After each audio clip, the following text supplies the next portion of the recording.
माननीय योगी जी, मैं इस चैनल के माध्यम से आप तक एक बात पहुंचाना चाहती हूं कि इतने दिनों से हम लोग यहाँ पर आज 82 दिन टंकी पर बैठे हुए हो गए हैं और लगभग 4.5 महीने कंप्लीट हो गए हैं हम लोगों को अपना धरना प्रदर्शन करते हुए। जो हमारा अनवरत धरना प्रदर्शन चल रहा था, आपने खुद देखा होगा, आपके पास भी कई रिपोर्टें आती रही होंगी कि हम लोग इतने दिनों से शांतिपूर्वक धरना प्रदर्शन कर रहे थे। हम बच्चों की केवल एक ही मांग थी कि हमारे 1,37,000 पूरे पदों को भर दिया जाए और हम यहाँ से खुशी खुशी चले जाएं, हमारे साथ न्याय किया जाए। हमारी जो भी संवैधानिक मांग थी, जो भी रिक्त पद खाली थे, उन पर नियुक्ति हम मांग रहे थे। आपने भी कहा था खुले मन से कि हमारे पास योग्य बच्चे नहीं हैं, हमारे पास पद बहुत बचे हुए हैं। तो आपने खुद देखा कि सुपर टेट की परीक्षा में 7 साल बाद बीएड धारकों को मौका दिया गया, उसमें पदों के सापेक्ष जो है 2 गुने बच्चे पास हो गए। अब आप ही बताइए कि हमसे कहाँ चूक रह गई।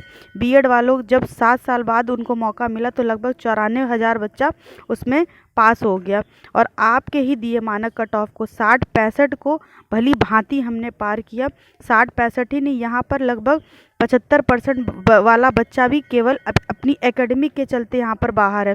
आप भी जानते हैं कि कल्याण सिंह जी के और राजनाथ सिंह के ज़माने में बच्चों के क्या मार्क्स आते थे। उस समय 25 से 30% रिजल्ट केवल जाता था और उसमें ज़्यादा से ज़्यादा बच्चा 52%, 55% से ज़्यादा नहीं ला पाता था।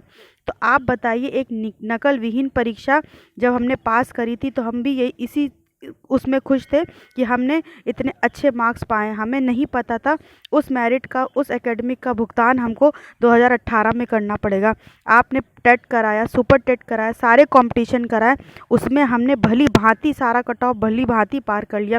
केवल अपनी एकेडमिक के चलते आज हम यहाँ पर बाहर हैं और जो 3 नंबर फ्री के बांटे गए थे, जो ग्रेस मार्क्स से बच्चे पास हुए, आज वो नौकरी कर रहा है और 112, 115 नंबर वाला बच्चा यहाँ धरना देने के लिए मजबूर है।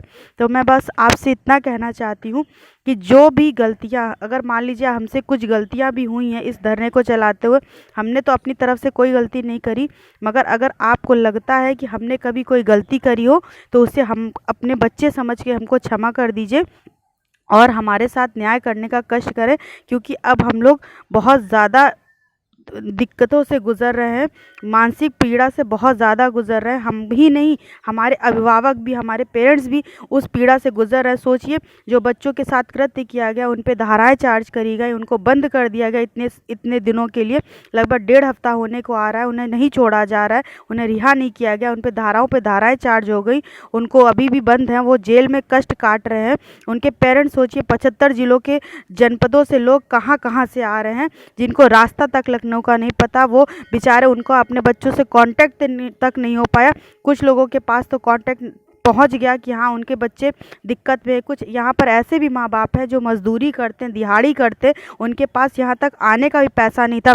सोचिए, ये सारी चीज़ें बेवजह हुई। एक तो हमने मार भी खाई, पुलिस प्रशासन द्वारा हमें मारा भी गया, प्रताड़ित भी किया गया, हमको जेल में भी डाला गया, हम पे धाराएं भी लगाई गई, हम तो भुगत ही रहे थे। साथ ही साथ आप के पुलिस प्रशासन की हरकतों के चलते, या फिर जो भी चीज़ें, समझिए हम किसी पे दोषारोपण नहीं कर रहे हैं, जो भी गलतियां हुई उसको हम दरकिनार करें, मगर उसका भुगतान हमारे माँ बाप को क्यों भुगतना पड़ रहा है, जिनकी आर्थिक स्थिति वैसे ही इतनी जर्जर है, इतनी ख़राब है। वो किस तरीके से एक दूसरे से पैसा मांग के यहाँ का किराया भाड़ा खर्च करके लखनऊ जैसे ज़िले में आ रहे हैं। लगभग ये लोग भी, हम 21 अक्टूबर से यहीं पर टिके हुए हैं, कहीं सड़कों पे सो रहे हैं, उनके पास खाने पीने तक का पैसा नहीं है। तो वो सोचिए बेल कहाँ से कराएंगे, 2-2, 3-3 हज़ार वो कहाँ से अफोर्ड करेंगे। एक तो वो अपने बच्चे को किस तरीके से यहाँ पर भेजे थे, अब उन सबको यहाँ पर इतनी मानसिक शारीरिक पीड़ा झेलनी पड़ रही है। आप भी देख रहे हैं, सर्दी का मौसम है, बेचारे इसी तरीके से रोड पर बिना किसी इंतजाम के, न कंबल है न कुछ ओढ़ने के लिए, कितना कष्ट सहेंगे आप ही बताइए।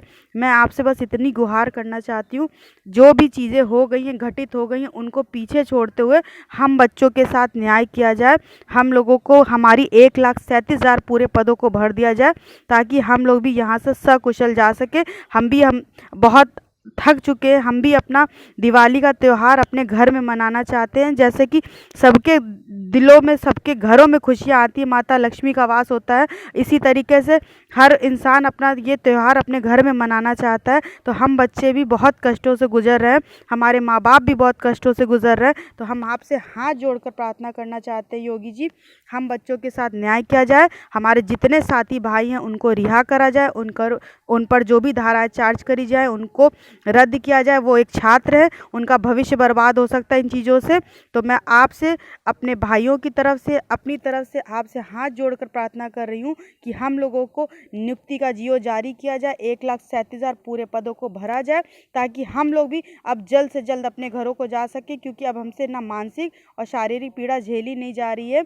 मुझे इस टंकी पर आज लगभग 82 से 83 दिन हो गए हैं। मेरी शारीरिक स्थिति बहुत ज़्यादा ख़राब हो रही है, मुझे कई प्रकार के इन्फेक्शन हो गए हैं, मेरे हाथ पैर में इतनी स्वेलिंग आ गई है, फीवर मुझे लगातार 4-5 दिन से चढ़ा हुआ है। आप भी देख रहे हैं, डेंगू की बीमारी चल रही, कोरोना भी फिर से पैर पसार रहा है। तो मैं आपसे हाथ जोड़कर कहना चाहती हूँ, किसी तरीके की अनहोनी ना हो जाए, हम बच्चों को यहाँ से रिहा किया जाए और हमारे साथ न्याय किया जाए। मैं बस आपसे इतना ही प्रार्थना करना चाहती हूँ। धन्यवाद।